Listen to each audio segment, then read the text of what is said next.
Natapos na ang araw ng gala. So, kailangan na namang kumain ng dinner. Tara, mag-dinner ulit ah. Pag-dinner na naman tayo. Walang katapusang dinner, lunch, breakfast. Tara, kain tayo. Pansin nyo ba? Lahat ng tao ay nasa right side. Kasi ang left side is para yan sa mga nagmamadali. Ayan o, wala talagang pumila dyan. Kasi para yan sa mga nagmamadali. Kung gusto mong hindi masagi, pamaigid ka sa right side. Ganyan kahaba ang underground escalator. Nung una akong nakasakay dyan, medyo natakot ako. Pero meron pang mas mahaba dyan. Ay, andito ako sa McDo at dito ako kakain ng dinner. Pagod na ako, ayokong lumabas kasi ang init. Nasa loob lang to ng MTR station. Double cheeseburger yung in-order ko at dito ako kakain.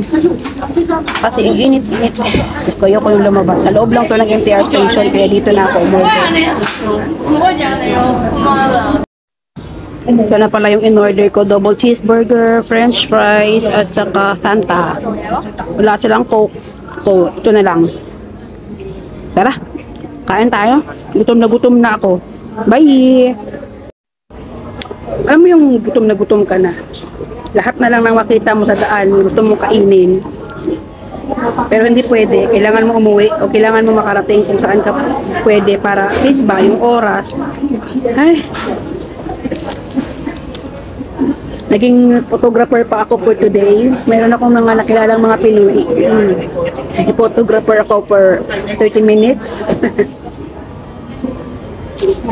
Nakakatuwa lang makakita ng mga kababayan natin dito.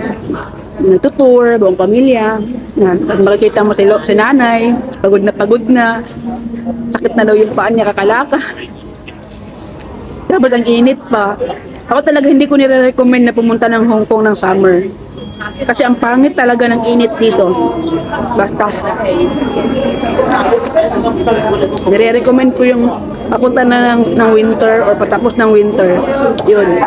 Hindi masyadong malamig. Pero kung kaya mo naman yung lamig, winter, pumunta ka dito. Para ano mo din, maramdaman mo din or ma-experience mo din yung winter, di ba? Sa Pilipinas kasi wala namang winter. So, dapat ma-experience yun din yung winter kung gaano kalamig. Tara, kain muna ako. Gutom na talaga ako. Bye!